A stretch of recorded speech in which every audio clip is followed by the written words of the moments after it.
First of all, I have to say thank you for the opportunity, Leela. And I'm just so intrigued that just looking at your passion for what you guys are doing is so amazing.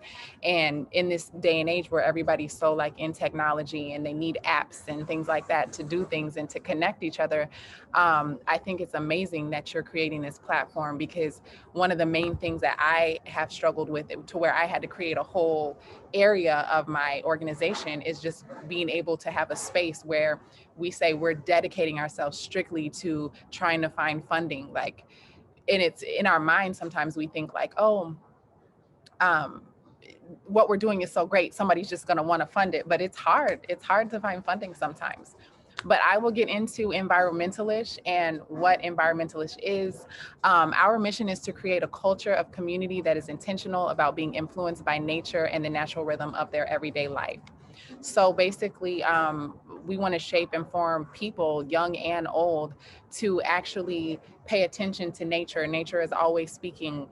Gaia is always speaking. And if we just slow down, we can find those lessons that we need in the understanding of how to do life in a way that's rhythmic and makes sense and is not hard and frustrating and stressful. So we kind of help with that, from the smallest of teaching children the best way to learn to as great as building a whole community. So how do we implement permaculture? Let's see, let me do this. Okay, how do we implement permaculture? We create environments, spaces, and buildings that offer education and training on the following topics. I'll give an example. Right now, we just recently got a partnership with a local church. It was so funny when I was able to create this partnership and get this partnership. I explained to one of the pastors that because he's a Christian pastor. So I had to explain to him that the first thing God gave, what Christians believe, the first thing God gave them was earth. So if he gave you earth, we have to do better. We have to be better stewards of it. We have to do better taking care of it. And so they were able to give me the opportunity to open up a space there at their church to be able to allow young people, young and old people, to come in and learn about gardening and soil regeneration, planting herbs, things like that. Right now, we find that in communities, a lot of people will just go get a prescription, or they'll just do what seems the easiest, which is go see their doctor, and their doctor will write them up something and they're fine. But they don't realize that, like, wow, I have all these dandelions growing outside of my house, and they think they need to weed, but really, Gaia is saying, no, this is for you. You have inflammation and you need to get healing from that for that. And so, Earth is always speaking. So, we teach ways for people to pay attention to those little things. So culture, I just kind of hit a little bit on that. Culture and understanding is the first step to understanding environment. If you live in a neighborhood or an area, and you don't know what animals lived there before you and which ones were extinct or which plants were there and that aren't there anymore, you can kind of misuse this space. You might not fully understand it the way in which you need to. And so we help people fully understand, like, where does your trash go? Where does your water come from? How can you treat your water? Just all these different things. What is the best way? Can you collect rain? Finding out that information and finding ways to implement permaculture is that first step for me, in terms of what we believe for culture. And then the educational piece. So leaders, young people are leaders. So we're constantly finding ways to give them education. Basically everything we do we're a nonprofit. So everything we do is like, there's open classes. It's an open forum for people to come and learn. There's not really a requirement. We just want people to engage, and everything might not be for everyone, but the principle of permaculture is like everybody finds their niche and we all kind of do what we're supposed to do, and it works together and it flows. So that creates, the awareness, prevention, and social responsibility. Teaching and understanding financial responsibility and designing your money to return to you. So in different communities, currency is different. So there are communities where they have their own currency, and then there are communities like the one that I'm in now at Punta Mona, where yes, you do have currency that you use. Like, we use colones, we use US dollars, but I have different skills inside of me that I can use. So a lot of times, if I want to make money, I'll braid hair. or if I need something. So somebody might have soap, or somebody might have, might need cocoa butter or different things like that. And so I can go and I can use my tools and my resources of braiding hair or doing foot massages or different things, or teaching a class, and I can get a return on that.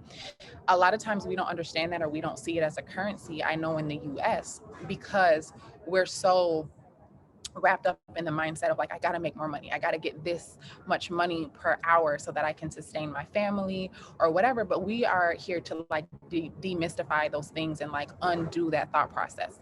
So that is a lot of how we implement permaculture. Let's see if I can go to the next. There we go. Now, how do we build permaculture style? Our goal is to do life by design, ensuring that our infrastructure, water, and landscapes are environmentally safe, and that their construction is contributing to the thriving of the planet, and particularly our local biosphere.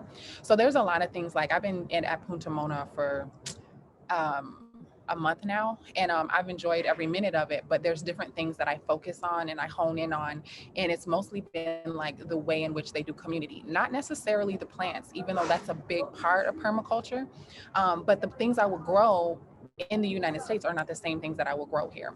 So basically paying attention to like how I use my energy, how I build, how I birth something, how I develop something, those things are all important. So on the building side, funding and partnering with projects that birth and sustain thriving communities and individuals. So Leela, she mentioned this, and I'm so happy that she brought up like her app and what they're doing. It's so important that we understand that like we might live in communities where we barter and things like that, but that might not fly, in a certain location or area, but there are locations in which you can do that. So back in 2017, I started the process of like opening my own restaurant. I had a catering business and everything was just so great. And I opened my restaurant I started the groundbreaking and like building process in 2018. But one of the things I saw with the different people that were kind of partnering with me on this is they were bartering. Like, they might not have said that they were bartering, but they were definitely bartering. So they were offering services to the city in exchange for like space. So they would do different programs or things like that. And the city would allow them to have land or space for free. And so those are things that we are kind of able to like consider or help people brainstorm. Like, they might not have a $1.5 million budget, but there's something you can offer your community where the county or the city or the state will say, we'll give you this space for free, or you can work this space for free. Or if you're doing something environmental to where it's going to help the community thrive and it's going to help, children or education. Those things are very valuable, especially in today's age. And so knowing that you can leverage off of those things, that's something that we definitely teach, and we help people find those little avenues. So creating multi-generational communities and eco-villages, that's what we're doing right now. We have two really big projects that we're working on, and I'm super excited about. And I'll talk a little bit more about those in a minute. But a lot of times you might see, and we see this a lot, I know in the United States, where like you'll have an elderly home. So it'll be like a 60 plus home, or you might have a community where it's mostly young people, things like that. And so those things are, they're counterproductive when you talk about like longevity. If you have a community where you have lots of little children, and then you have elders, everybody's able to help in some kind of way, shape, or form. And we're also able to pour into each other. So that's really, really, really key and ideal whenever you're building a community. I am anti communities that are not multi-generational. And even I can just even paint you a picture. Like, if you have a young woman who she ends up getting pregnant, and you're in a community where it's all young people, and they just want to be young and free, if you don't have any elders, you don't really have people to like necessarily help guide, help say, this is how you breastfeed, or this is how you do this, or even to watch the children and help the mom get a good night's sleep. When you have elders around, they want to pour in like that, or even just getting the wisdom. And then too, young people help our elders stay young. So multi-generational communities, like teaching and knowing that those are very important, is very essential to any type of thriving community. And then also creating mixed use spaces. So the spaces that we're creating right now, we want like open teaching spaces. We want homeschooling, or we're developing homeschooling programs. working and supporting those in need. So sometimes you might see like an intentional community where they open it up to where people can purchase a home, or they can get a location, or they can even design the way they want their space to be. But then you'll have people who they have something to offer, but they don't have the funds.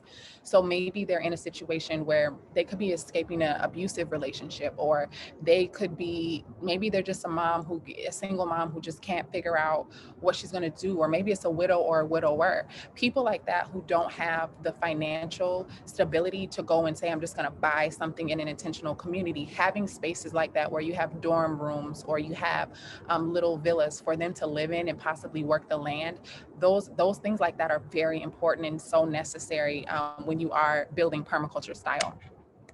So I'm going to actually, I know Lila, you said about questions. I wanted to try to kind of like see if I could look at the questions or see if there was anything there, but that's all right. Okay, so how do we share? In this life, giving is the only way to receive, and it is by far the most rewarding. So engaging with community through labors of love, helping the elderly, and teaching the youth. So I hit a little bit on that. We also do entrepreneurial coaching and training. Right now, we're in a total wave where everybody wants to be an entrepreneur, and entrepreneurship is good for some people and not always for others. And so we're able to kind of hone in on different people's skills, their abilities, and even how they can work together, because some person might be a leader and an initiator, and someone might be just like that strong backbone that keeps people accountable and gets things done. So being able to apply social permaculture and find out where people fit and flow together, just like when we saw in the beginning how Lila had the circle and it had all the different aspects of Gaia protection. It's the same way in social permaculture and environmentalish, because we do stress in community that each person knows where they fit and belong. And it doesn't mean that they can't, cross and do other things, but it's very important that we have an understanding that everybody is essential. So we also help youth with lifestyles coaching and activation summit. So we just did a summit where we basically helped youth understand like the beginning steps to permaculture and really honestly what they deserve. Because a lot of times when we look at like the earth and it's almost like we have this separation, like, oh, there's the tree huggers over there, and then we have the business people over there, and it doesn't have to be like that. There should be a requirement. So if I go work at a company, I should expect them to recycle.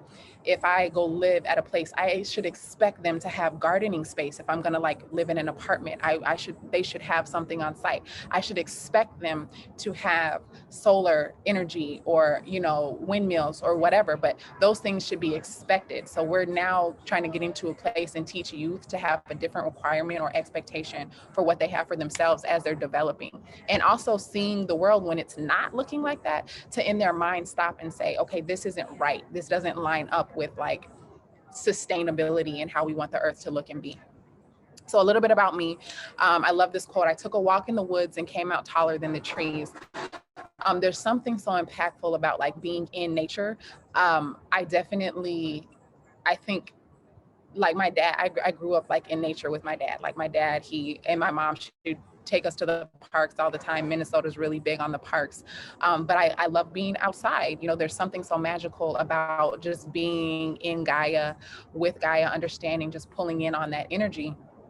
And so for me, I've been able to take those things and I've been able to share them. So right now, we just recently had our Youth Impact Symposium, and you can find it on YouTube. So you'll see it. It looks like that. You can just look it up. And very impactful, really helps the youth to understand how they can start finding resources for permaculture and understanding what permaculture is. We also have a Grow With Me program that will be happening every Saturday through the spring and the summer. And we'll be basically just teaching youth hands-on skills for not just permaculture, but basically just kind of like starting, just growing, just a lot of urban, I've been finding that a lot of the like urban families, they just really need assistance with learning how to just grow, to just like start a plant.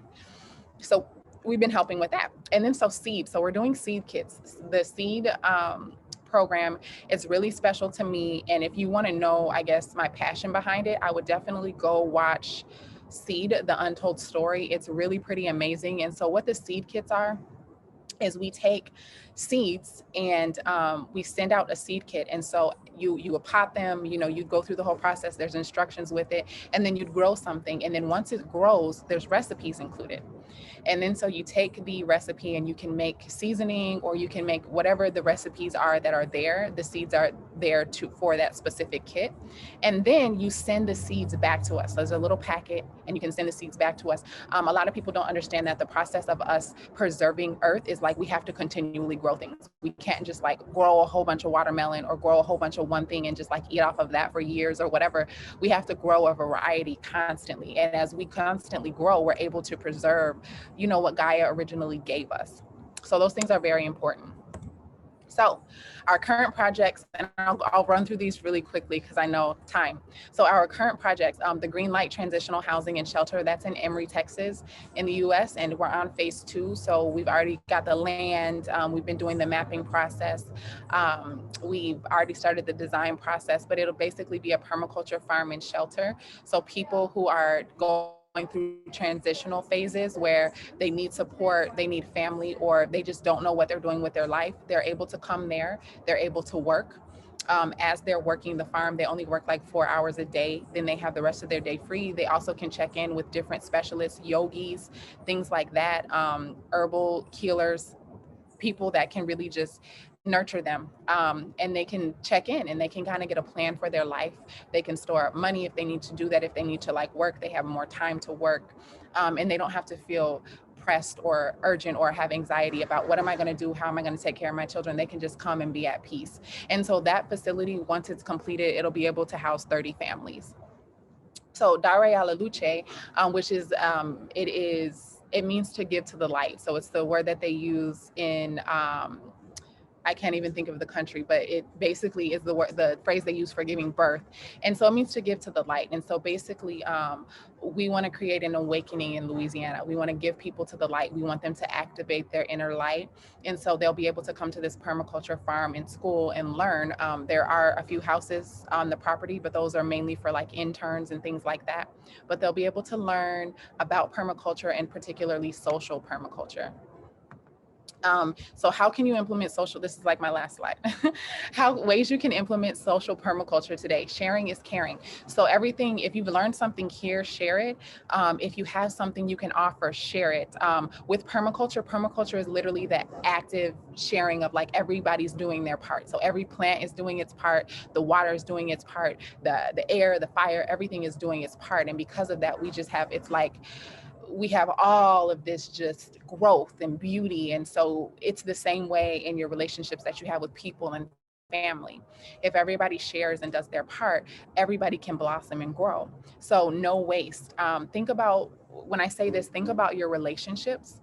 So are there people in your life that you're not sharing yourself with, or you haven't utilized? So are there people that you know a little bit about them, but you don't really know what they do? You don't really know where they're from or their story. I was telling Leela right before we got on here a really amazing example of like social permaculture and not having waste is like Leela came here, she saw so many people, she did so many interviews, she was just involved in just like everything, and it was so powerful to see her just like you know, connecting with so many different people. She didn't waste those opportunities to connect. And then she went even a step further and said, okay, well, Teóna, I want you to come be on the Gaia protection Zoom, and so that she didn't waste that opportunity. So think about that whenever you are just living your day-to-day life. Are there people that you can connect with? Are there people who maybe if you had like a fluid kind of like relationship with them where you can get in where you fit in, as they say, what can that be for you? What can that do for you?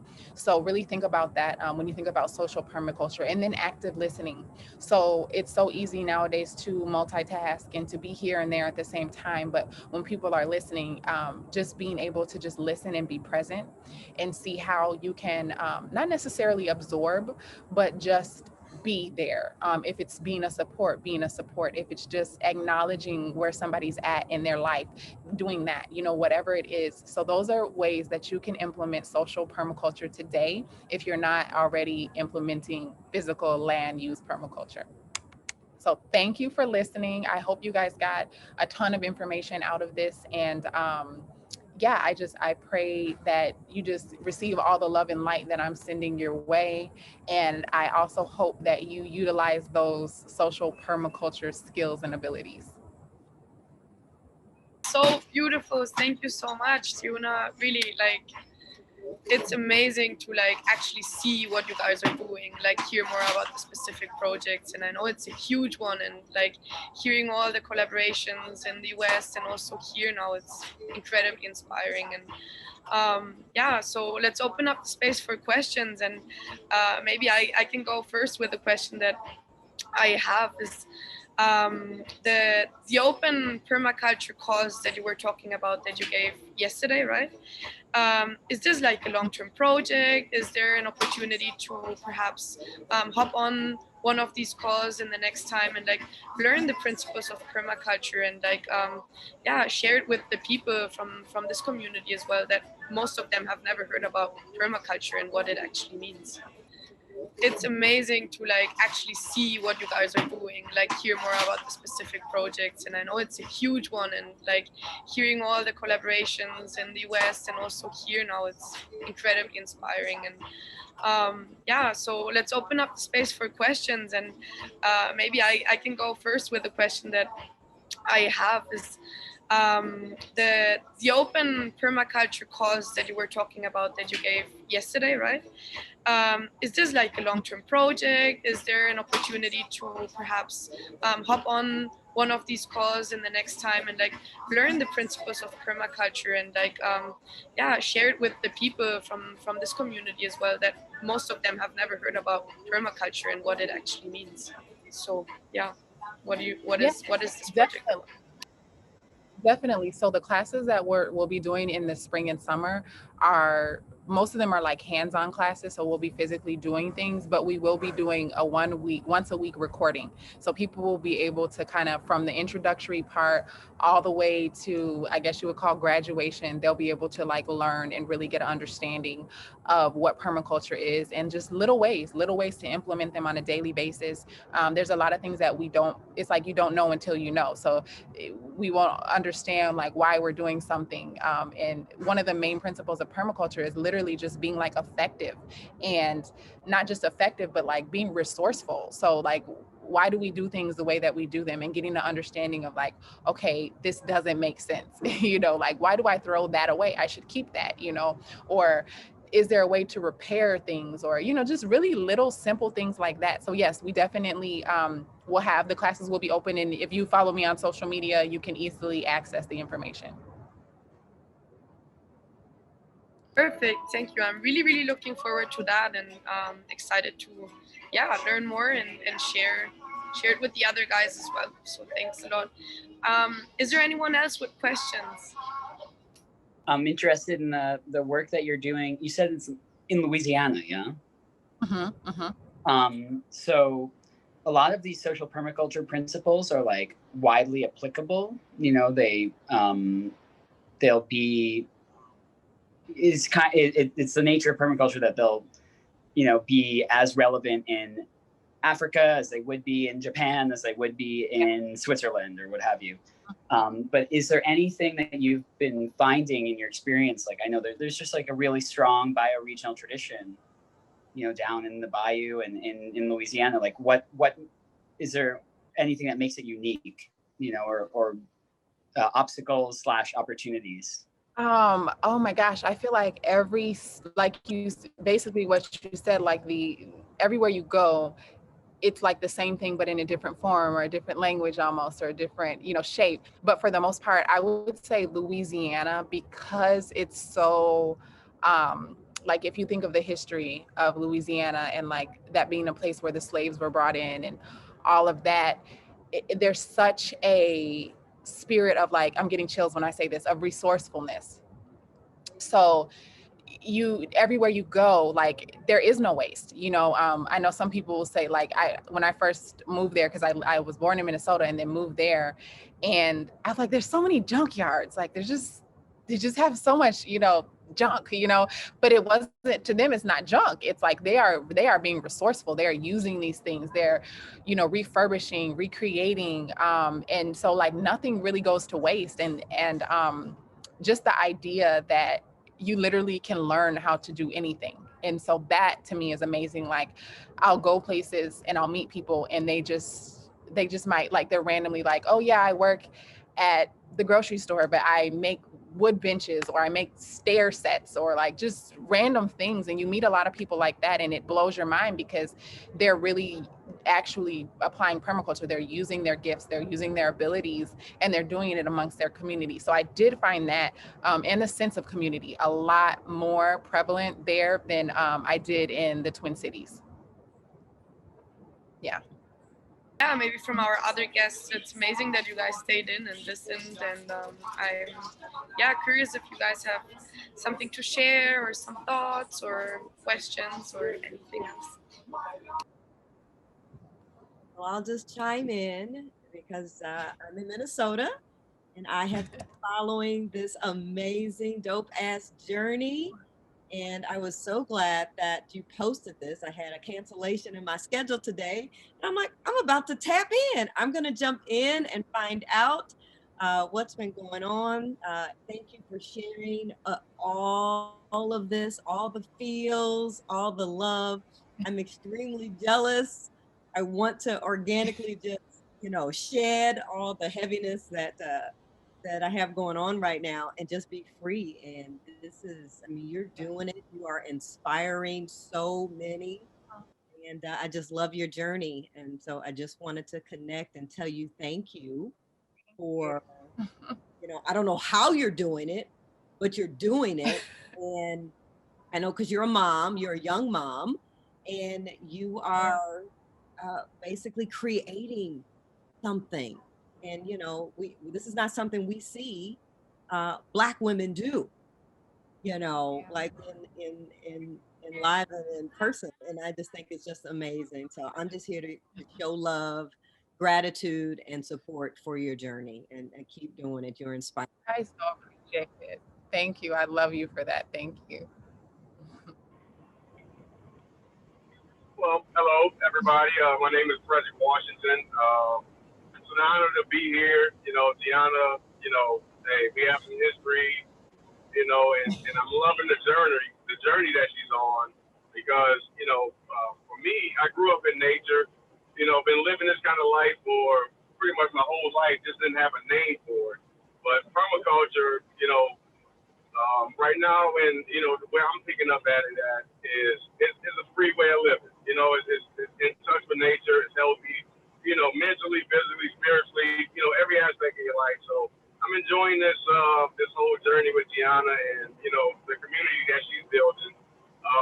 But my question for Teóna today, the space that is involved with getting like a permaculture farm going or some kind of permaculture environment going around your house. I mean, how much land does it actually take to get started and be sustained throughout the permaculture journey? It actually doesn't take a lot of land at all. I mean, there's people who they started a permaculture farm with like 1/8 of an acre. So it doesn't take a lot of land at all.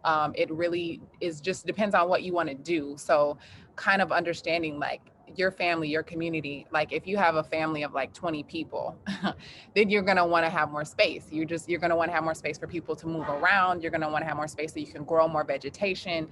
You're going to want to have more space so people can kind of just go to their own corners, that kind of a thing. But it really, it's looking at that, like how many people you're trying to sustain. And then also too, I would definitely just say a lot of people don't think about like longevity. So one of the things that I always comment on in like New Orleans is like the streets are so small, and it's cool and it's intimate and it's nice, but it's like you can tell they did not build for the future. Like they did not build for, 20 years from now or 100 years from now with parades, and that's not what they built for. But when you think about where you are in your life and where you really see yourself, like your full vision of like where I want to go, what I want to leave my grandchildren, my great grandchildren, all of that. And so when you think about that, buying land or finding land, if you can, that has space, that has, just the ability to really produce what you need it to and to grow, so I think really it's not, you don't need a ton of land, but I think it's just knowing where you want to see yourself. And once you kind of have that vision, and also knowing, being responsible, so knowing what you can sustain. I don't think it's smart to go get 20 acres and you're just by yourself and you're trying to like develop it all by yourself, and you know, you don't have a plan, you'll burn yourself out, it'll be stressful. But if you have like 20 acres, but you're only starting with a half an acre and you're just doing that yourself, and then you're slowly growing your community, like those kind of things. So I think there's a lot involved, but definitely you don't need a lot of land at all to get started. So you're still at Punta Mona, yeah? Yeah, I'm still at Punta Mona, yes.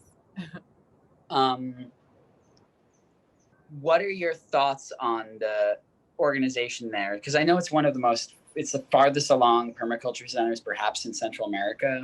And it's like, is there anything that's missing? Or it's like, what's the coolest part about it? Because obviously, you know, even if you've never heard about it, for anyone who's listening, Punta Mona is a really wonderful permaculture center that can basically only be accessed by boat. And it's like in the jungle, you know, and it's getting more and more amenities as time goes on, but it's really about that life with, you know, like from the garden to the table, and everything that comes in, you know, gets integrated. There's no waste. So yeah, I'm just curious about your experience there. You know, it's been amazing. And just from you just saying garden to the table, like memory triggered. I'm so excited to talk about this. But my favorite part of the day is when I see like the kitchen crew running around with their silver bowls, like grabbing plants and like, you know, filling their bowls and running back to the kitchen. It feels so good. Like my first couple of days here, like I literally cried. Like I'm that mom where I'll go to the grocery store and I'm like reading every label and I'm trying to make sure my children are getting the right food and, you know, just all of that. And so to be able to go to a space and I don't have to read a label, I don't have to worry about anything. And I know like everything's clean, it's good. I know where they grew it. I know the kind of compost they use. I know just all of these things. It's like the most refreshing, exciting, amazing feeling. And then the views, you know, it's just tropical nature, just everything is beautiful. But the one thing I would say, and I know Stephen is working on this, that they could use is, I feel like they do definitely have the food diversification, but I feel like they could have more of it if they had more like interns or people working here that could actually go out and collect food that's grown in other zones. So with permaculture, there's like zone 0, which would be like right here where I'm sitting. This is where like all the life and everything happens. And then you have zone 1, which is the zone outside of zone 0, and then zone 2 and zone 3, and it continues. And it goes up to like zone 5 or 6. And so in each zone, basically the closer you are to zone 0 is like the things you use the most. So in zone 1, like there's fresh garlic vine, like right down these stairs, and there's herbs that we would use daily for teas and, you know, all those things. So those are right here because those are stuff that we like access daily. But then when you go beyond that, there's another zone. And so there's other vegetation that we maybe use less of. So I think if they had maybe more interns here or people that really were like they knew permaculture and they didn't have their own projects that they were trying to get back to, that could really just live here for like a year or whatever, I believe they could really build out in terms of food diversification, in terms of meals. I mean, the meals and food are great here. But like, let's say if we want to do mashed potatoes or we want to do, like last night we did tacos, and so for our meat substitution we did yuca, but we also use yuca when we do mashed potatoes, and that's great. But if we could even find other plants, you know, like if we were able to take different sweet potatoes and make those like almost like a meat substitute, or even the jackfruit and taking the jackfruit and we use that as a meat substitute, but finding other things. So I feel like that probably could grow a little bit if he had more support. If I might add to that, I'm basically coming from Punta Mona. Like I was there last week and spent New Year's transition there, and it made such a huge impact. Again, like I've been there since I'm 4 years old, and like coming and going and like seeing how it's been evolving. But it's just impressive to see how easy and difficult at the same time it is to grow food, and then like to keep track of where it is, how it's being stored, how it's being like preserved, like all the different components, and being there and like taking the tour where you see, okay, this is the yucca that we ate for dinner, and like how we pull it out and how then you're closing all the circle. And it was really, really inspiring. And even though I was connected with the land and know it, it just made such a huge impact again, and really reminded me of like, wow, like let's get into the soil, and let's begin with the most basic things, which is really like sustainable agriculture and how we can regenerate through planting the food and the future of our nourishment as well. So yeah, well, this being said, then thank you so much everyone for joining in, for listening, or maybe who knows, maybe watching this at some point later this day or the next week. And beautiful, inspiring. Next week, same time, another beautiful call about more solutions.